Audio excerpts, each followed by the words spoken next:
아침 뉴스의 맥을 짚어드리는 시간 뉴스연구소. 오늘도 두 분의 연구위원 함께합니다. 경향신문의 박순봉 기자 그리고 김준일 시사평론가 어서 오십시오. 안녕하세요. 예, 첫 뉴스 어디로 갈까요? 한덕수 구속영장 기각. 한덕수 전 국무총리 구속영장이 기각됐습니다. 네, 법원이 내란 특검이 청구한 구속영장을 기각했습니다.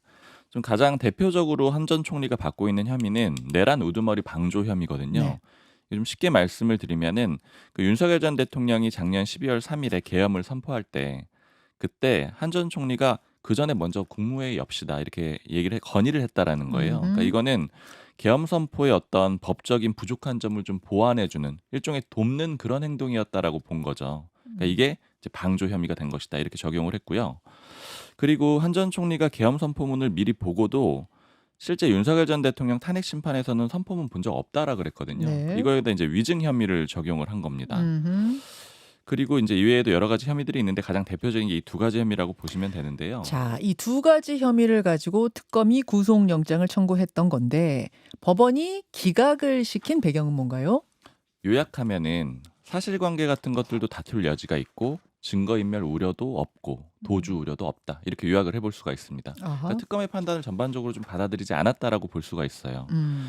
이렇게 되면은 특검의 수사에는 아무래도 차질이 있을 수밖에 없는 게 원래 특검의 계획은 일단 한 전 총리를 구속을 시킵니다. 그리고 그 다음에 당시에 계엄 선포 날 대통령실에 왔던 국무위원들, 그러니까 장관들 있잖아요. 네. 이쪽으로 수사를 확대하려고 했었거든요. 그리고 또 그 다음에는 이걸 근거로 이제 국회에서 계엄 해제 표결을 방해했다. 국민의힘 의원들 일부 이렇게 의혹이 있잖아요. 네. 여기로 수사를 확대하려고 했는데 일단 한 전 총리 구속이 기각되면서 이런 이제 순차적인 단계들에 좀 방해를 받게 됐고요. 그러니까 다른 장관들 수사가 좀 쉽지 않은 게 이상민 전 행안부 장관 같은 경우에는 그 언론사 단전 단수 의혹 같은 딱 도드라지는 그런 혐의가 있잖아요. 근데 다른 장관들은 그냥 이제 그 자리에 있었던 그런 상황이거든요. 네. 그래서 이 국무위원들, 장관들에 대한 수사 동력은 좀 약해질 수가 있는 상황입니다. 자, 그러니까 바로 이 부분이 쟁점이었던 거네요. 국무회의를 소집을 한덕수 총리가 한 거 아니냐? 이거는 그러면은 계엄 선포문이 통과되도록 도운 거 아니냐라고 특검은 본 거고 한덕수 총리는 그 계엄 직후부터 계속 얘기했던 게 빨리 국무위원들 모아서 막으려고 했다. 네. 그래서 와가지고 회의를 하려고 했던 것이다. 막으려고 모은 것이다. 아니 도우려고 모은 것이다. 이게 이제 엇갈렸던 거고. 그리고 법원은 다퉈볼 만하다 하다. 이렇게 본 거죠. 아하. 알겠습니다. 일단 거기까지 보고 권성동 의원 상황도 좀 정리를 한 다음에 논평을 들을까요? 네. 권성동 의원이 어제 그 김건희 특검이 불러서 피의자로 소환 조사를 받았거든요. 네. 근데 어제 출석할 때 직접 자기 입장을 밝혔는데 이 부분은 영상을 한번 직접 보시죠. 예. 특검이 무리수를 쓴다 한들 없는 죄를 만들 수가 없는 것이고 그리고 대한민국의 민주주의와 야당인 국민의힘의 뿌리를 뽑을 수는 없을 것입니다. 윤영호 본부장한테 대선 전 정치자금 1억 원 받은 적 있으십니까? 여러 번 밝힌 바와 같이 통일교 관계자로부터 어떠한 군품을 수사한 바가 없습니다. 자, 예. 지금 권 의원이 이제 얘기한 것들이 자신에 대한 의혹에 대해서 다 반박을 한 거거든요. 네. 권 의원이 받고 있는 혐의 크게 두 갈래로 좀 나눠서 정리를 해드리면은 일단 통일교로부터 불법 정치 자금을 받았다 이렇게 지금 특검은 보고 있습니다. 그러니까 지금 통일교에서 윤석열 전 대통령 부부한테 뇌물도 주고 그 다음에 그 자신들이 하고 싶었던 사업 청탁했다 이렇게 지금 특검은 보고 있거든요. 네. 대표적인 사업이 캄보디아 공적개발원조 ODA 사업 같은 것들입니다. 근데 특검은 이 과정에 이 사이에 권성동 의원이 있다라고 보고 있는 거예요. 그러니까 윤영호 전 통일교 세계본부장이 이 작업들을 했었는데 윤영호 전 본부장하고 윤석열 전 대통령 부부를 연결해 준 것이 권성동 의원이다 이렇게 보고 있는 거고요. 네. 이렇게 연결해 준 다음에 뭔가를 받았다라고 보고 있는데 이제 그런 것들이 앞서서 보도들이 쭉 나왔던 뭐 큰 거 한 장, 그러니까 1억 원 이것도 의혹을 잡고 있는 큰 거 거고요. 한 장 서포트라고 그 윤 전 본부장 수첩에 써 있었다는 거요. 네, 그리고 또 쪼개기 후원으로 통일교로부터 500만 원씩 5번 받았다. 총 2,500만 원 받았다. 이렇게도 특검은 또 보고 있습니다. 네. 그리고 돈 말고 정치적인 지원도 통일교로부터 받았다. 이렇게 보고 있는데 그게 2023년 3월 전당대회에서 당시에 김기현 대표가 당선이 돼요. 네. 근데 이제 그에 앞서서 통일교에서 국민의힘의 당원으로 대거 가입을 해가지고 원래는 이제 권성동 의원을 윤석열 전 대통령이 밀려고 했다라고 지금 정황으로 보고 있거든요. 그때 대거 가입해서 도와주려고 했다. 이런 것들은 이제 금전적이지 않은 어떤 다른 형태의 지원을 받았다. 이렇게 지금 특검은 보고 있는 겁니다. 자, 그 부분의 조사를 받기 위해서 어제 권성동 의원이 출석했던 것이고 그 장면 여러분 보고 오셨습니다. 김준일 평론가, 예. 한덕수 전 총리는 구속영장이 기각됐어요. 그동안 사실 특검이 신청했던 구속영장들이 거의 다 발부가 됐는데 이번에 기각이 됐습니다. 예.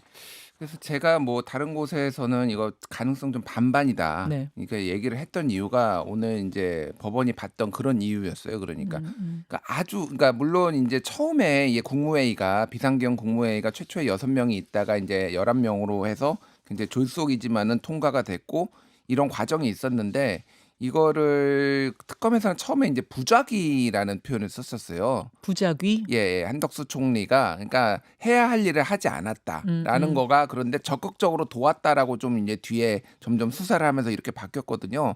근데 지금 박순봉 기자가 얘기했지만은 이상민 행안부 장관처럼 단전단수를 지시해라, 그러니까 해라라고 소방청에 이렇게 얘기하거나 그런 게 아니라 조금 이게 두루뭉술하게 소극적으로 예를 들면 CCTV에서 물론 이렇게 개헌 문건을 봤다든지 이런 거짓말을 했다라는 게 전체적으로 나오긴 했지만은 봤는데 못 봤다고 했다든지 예. 그런 거. 뭐 이거를 구속시킬 만큼인가라고 법원이 조금 의문을 가졌던 것 같아요. 그래서 이제 방어권을 넘어선 증거인멸의 징후가 없다 이런 얘기를 했거든요. 그래서 제가 다만 이제 좀 궁금한 건 그거 한 일주일 전에 보도가 나왔는데 이 비상계엄이 있고 나서 네. 한덕수 총리가 유인촌 문체부 장관한테 전화를 합니다. 그리고 유인촌 문체부 장관이 한예종 폐쇄를 지시를 해요. 그러니까 이게 무슨 얘기냐면은 한예종이 옛날 안기부 건물이에요. 그래서 여기를 문을 닫고 예. 여기에다가 많은 사람들을 지금 가두려고 했던 거 아니냐 이런 의혹이 있거든요. 사실 그래서 이거는 이상민 행안부 장관의 단전단수하고 비슷한 거의 그런 맥락이에요. 그러니까 만약 이게 그렇게 사실이라면. 왜냐하면 유인촌 장관은 그 국무회의에 참석 안 했어요. 안 그러니까 했어요. 무슨 상황이 있는지를 몰랐는데 그거를 전화를 하자마자 유인촌 장관이 또 바로 전화를 했단 말이에요. 이거는 굉장히 그러면 이 사건에서 전후 관계상 매우 한덕수가 지시를 했다라고 볼 수 있는 건데 이번에 이게 빠졌더라고요. 지금. 그런 그 팩트가 지금 전화를 둘이 주고 받았다는 것까지는 팩트인데 확인이에요. 그 내용이 그거라는 것까지도 팩트로 밝혀진 거예요. 그런데 바로 이제 안 밝혀졌죠. 그런데 예. 바로 이제 예. 유인촌 장관이 이제 한예종 폐쇄를 지시를 한 거는 사실이니까요. 그러니까 한덕수 총리가 유인촌 장관한테 계엄 직후에 전화한 거는 팩트고 거기서 무슨 내용을 얘기했는지는 지금 모르는 거고 유인촌 장관이 한예종의 문을 닫아라 폐쇄해라라고 지시를 한 건 또 팩트고 예. 그러니까 그 사이 그 전화 내용은 지금 모르는 거고. 그러니까 제가 말씀드린 건 뭐냐면 그게 빠졌어요 이번에. 예. 그래서 제가 보기에는 다음에 재청구를 영장을 만약에 한다라면은 그 부분을 특검이 보강 수사를 해가지고 하지 않을까. 왜냐하면 이상민 단전단수로 그게 결정적이어서 구속된 사례가 있잖아요. 네. 그렇게 보면 될 것 같고 이제 앞으로 지금 다음은 다른 국무위원 그리고 이제 그게 이제 박성재 법무부 장관하고 지금 심우정 검찰청장 압수수색했잖아요. 그렇죠. 이제 그거에 이제 속도를 내기가 좀 어려워지지 않을까 이런 얘기들이 나오고 이제 안가회동까지 사실은 특검은 이제 보려는 건데 거기에 박성재 법무부 장관도 있었기 때문에 그게 조금 이제 속도 조절이 지금 될 수밖에 없는 상황이 됐다. 결국 그럼 구속영장이 나오고 안 나오고 그러니까 내각에 대해서 구속영장이 나오고 안 나오고의 기준은 얼마나 적극적인 행보를 했느냐 요게 되는 거네요. 지금 한 총리에 대해서는 안 나오고 이상민 장관은 나오고 이런 그렇죠. 기준이. 예. 그렇게 이제 법원에서는 보는 거죠. 예. 그래요. 증거인멸을 그리고 적극적으로 했다라고 지금 거짓말은 했지만은 증거인멸을 적극적으로 했고 앞으로 할 거라고 보지는 않은 것 같고요. 예. 권성동 의원은 지금 계속 언론 보도가 지금 특검 쪽에서 통해서 언론 보도가 나오고 있는데 좀 많이 심각해요. 그러니까 저는 일단은 아까 전에 그 영상에서 나왔던 그 뭐 발언에 굉장히 주목을 했는데 특검이 대한민국 민주주의와 야당인 국민의힘의 뿌리를 뽑을 수는 없을 것 이렇게 얘기를 했거든요. 어제 아까 들려드린 부분엔 그게 없었죠. 아니, 있었어요. 있었어요? 예. 그러니까 제가 말하는 건 뭐냐면은 이게 개인 비리가 아니라 예. 야당에 대한 탄압이라는 거예요. 권성동 의원은 이제 그렇게 하고 있고 당에서는 입장이 모호해요. 지금 이거에 대해서 구체적으로 얘기를 안 하는데 지금 그 권성동 의원이 받는 의혹이 여러 개가 있지만 핵심적인 거는 2023년 그러니까 대선 1월에 2023년 1월이죠. 그때 그 1억 원을 받았다라는 거. 윤영호 전 세계본부장한 당시 세계본부장한테 그리고 2월과 3월에 직접 이제 통일교 본부로 가가지고 한학작 총재한테 절을 하고 두 차례에 걸쳐서 쇼핑백으로 받았는데 그게 그러니까 최소 수억 원은 2번씩 받았으니까 많게는 5억 원까지 들어간다라고 보거든요. 그럼 10억 정도 받았다라는 거예요. 아하. 이거 다 부인하고 있거든요. 네. 근데 어제 JTBC 보도가 나왔는데 두 가지 좀 중요한 게 나왔는데 하나는 1억 원 서포트 네. 그 거기에서 당시에 통일교 재정부장이 있어요. 재정국장이 있는데 재정국장이 이 윤영호 세계본부장이 만나러 가기 전에 그 돈을 사진을 찍어놨다라는 거예요.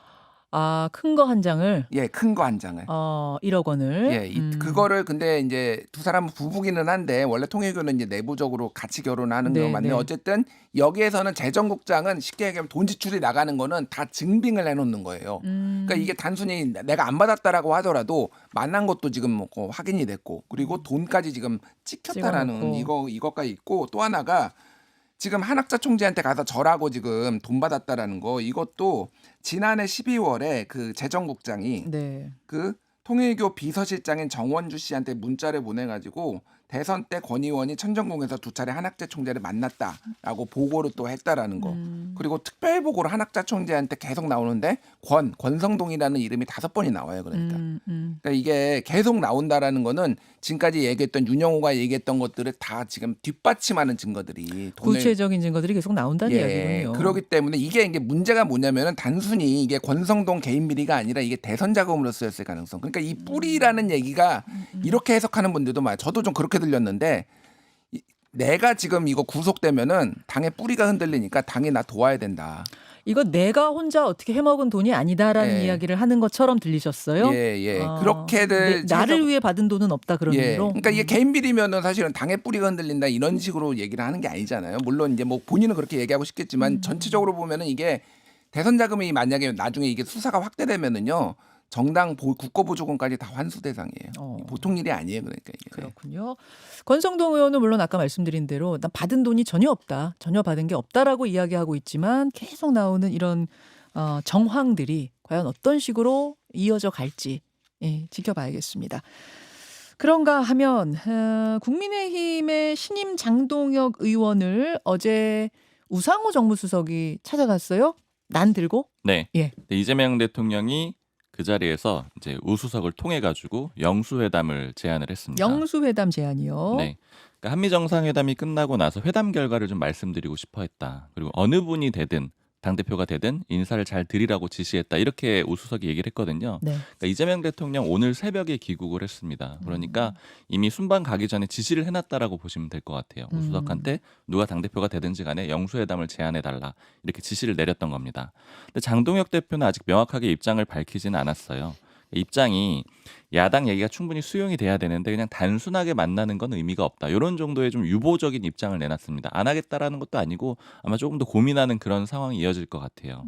근데 이제 만남이 성사될 거냐 안 될 거냐 뭐 여기에 대해서 정치권 사람들이랑 좀 얘기를 해보니까 좀 성사가 되지 않겠느냐 이런 예측들이 좀 많아요. 그러니까 기본적으로 지금 이재명 대통령이 제안을 한 건 이 대통령 입장에서는 나쁘지 않기 때문이거든요. 왜냐하면 계속 이 대통령은 계속 큰 정치를 하고 싶다. 그러니까 뭐 진짜 대통령이 되고 싶다 이런 취지의 그런 입장을 내왔었고 특히 윤석열 전 대통령을 반면교사 삼고 있다 이런 얘기들이 여권에서 많이 나오거든요. 원래 이재명 대표 시절에 안 만나줬었잖아요. 그렇죠. 그런 모습들을 보여주는 게 나쁘지 않고 그다음에 지금 지지율이 또 괜찮은 상황에서 그 한미 정상회담을 비교적 잘 마치고 왔기 때문에 뭐 주제들이 나쁘지 않다라는 거죠. 그럼 이제 장동혁 대표는 그럼 어떻느냐?